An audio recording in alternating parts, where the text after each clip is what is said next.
Welcome back. In the last video, we worked on changing the look sensitivity based on whether or not we were aiming.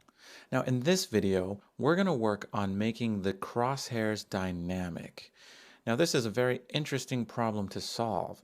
We want our crosshairs to spread or shrink based on certain qualities during gameplay. For example, in most shooter games, when you walk, when you move around, the crosshairs spread a little bit. And when you aim, the crosshairs squeeze in and get really tight while you're aiming. We're going to have several things affect our crosshairs, including our velocity, whether or not we're accelerating, whether or not we're in the air, and when we're shooting. So let's go ahead and get started. So we're here in the character class, and I'm going to add some variables to the private section here.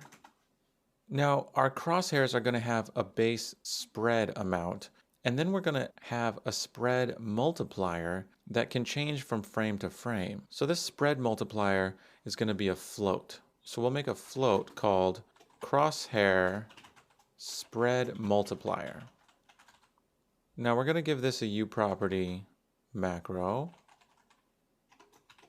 Now this is going to be visible anywhere. We don't want to be able to alter it from blueprints because this is all driven by characteristics of the character, whether or not she's shooting, jumping, her velocity, things like that.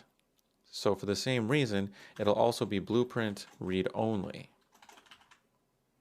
Now we're going to put this in the category crosshairs. And we need our meta allow private access equals true for this, as it is a private variable.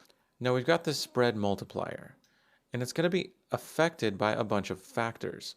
So we're going to make some floats for these scale factors for the crosshair spread multiplier. I'm going to make a crosshair velocity factor.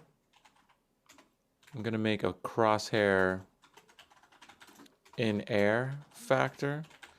These are all going to be values that determine the spread. I'm going to make a crosshair aim factor and a crosshair shooting factor. Now the way these are going to work will be apparent very soon, as soon as we start to implement this. So let's give them all the same U properties as each other. Visible anywhere, blueprint read only, category crosshairs, and they have the meta allow private access equals true. Now for crosshair spread multiplier, I'm going to give this a comment and say determines the spread of the crosshairs. Now our crosshair velocity factor is the velocity component for the spread multiplier. So we're going to say velocity component for crosshairs spread. And the crosshair in air factor is the in air component for the crosshair spread. The crosshair aim factor is the aim component, and the crosshair shooting factor is the shooting component. Now we need to make a function that will calculate this crosshair spread. And this crosshair spread will be calculated every frame, and it's going to use interpolation. So it's going to need to take that delta time float as a parameter. Let's go ahead and stick it up here in our protected section. So it's void, and we'll call this calculate crosshair spread. And it's going to take a float called delta time. We'll have Visual Studio create a body for this, and we'll go to the CPP file and go to calculate crosshair spread. Now in calculate crosshair spread, we're going to simply calculate the value for the crosshair spread multiplier. Now we're going to set it equal to some base value. Let's just use 0.5f for now, plus or minus all of these crosshair factors that we're going to calculate. We're going to start with the crosshair velocity factor. And what we're going to do is we're going to see what our current velocity is this frame, and based on that value, we will change our crosshair velocity factor. So crosshair velocity factor will be a low number when we're moving slowly and a high number when we're moving very quickly. and that's going to affect the crosshair spread multiplier. So our velocity is always going to be within a certain range. It'll be from anywhere between 0 and the max walk speed, which I believe is 600 by default. But we want our velocity multiplier to be between 0 and 1. So we want to get our current velocity and see where it is in the range from 0 to max walk speed and map that so that it corresponds to a value between 0 and 1. Here's how you do that. First, we're going to create an f vector 2D called walk speed range. And we can initialize it with two values, and I'm going to use 0 and 600.f. So what this is doing is we're creating a 2D vector that represents the range of our character's speed. The range is from 0 to 600 if that's our max walk speed. What we're interested in is the range from 0 to 1 for our crosshair velocity factor. So we're going to create another f vector 2D called velocity multiplier range, and this will be from 0.f to 1.f. So we want to take our velocity and map it from the walk speed range to the velocity multiplier range. Now let's consider for a minute that we have a range from 0 to 600 for our walk speed. When we're standing still, our speed is 0, and when we're running at the fastest we can run, our speed is 600. Now we have this variable we created called velocity multiplier range, and we want it to have the range from 0 to 1, because when we're affecting our crosshair spread, we don't want to add a value of 600 to our spread. We want to add a small value, something between 0 and 1, that represents our velocity on the walk speed range.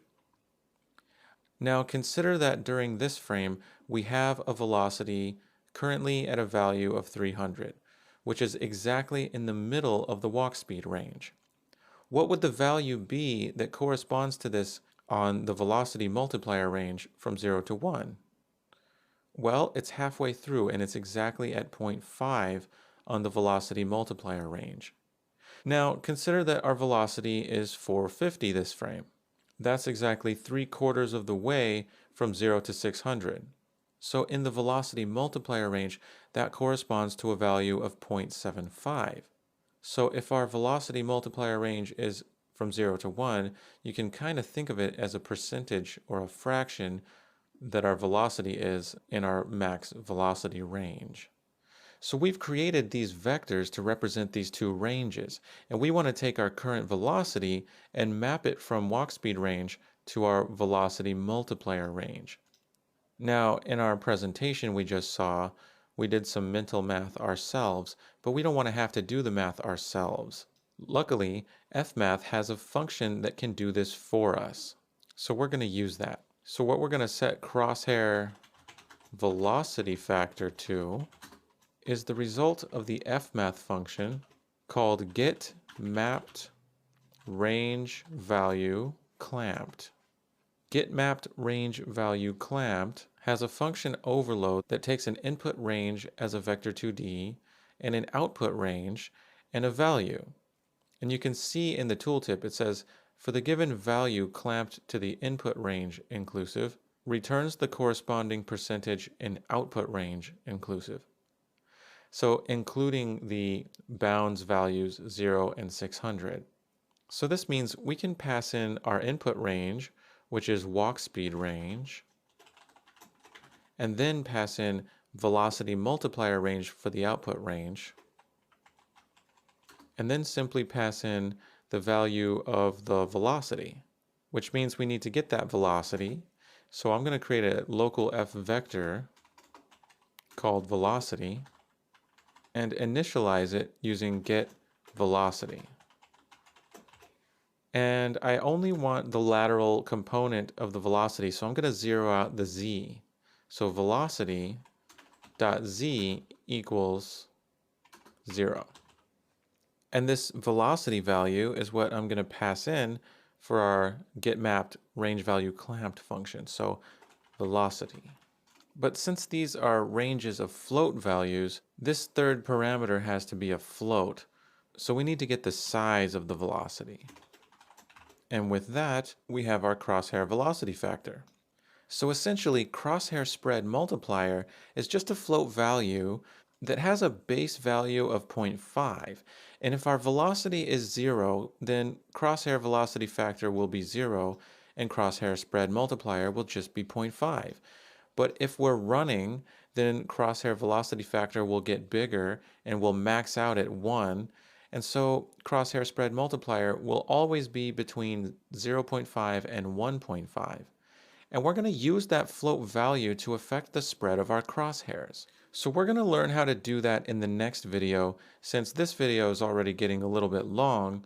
So we'll go ahead and leave it at this for now. And in the next video, we're going to learn how we can use our crosshair spread multiplier to change our crosshairs on the screen and spread them and shrink them with our velocity. See you in the next video.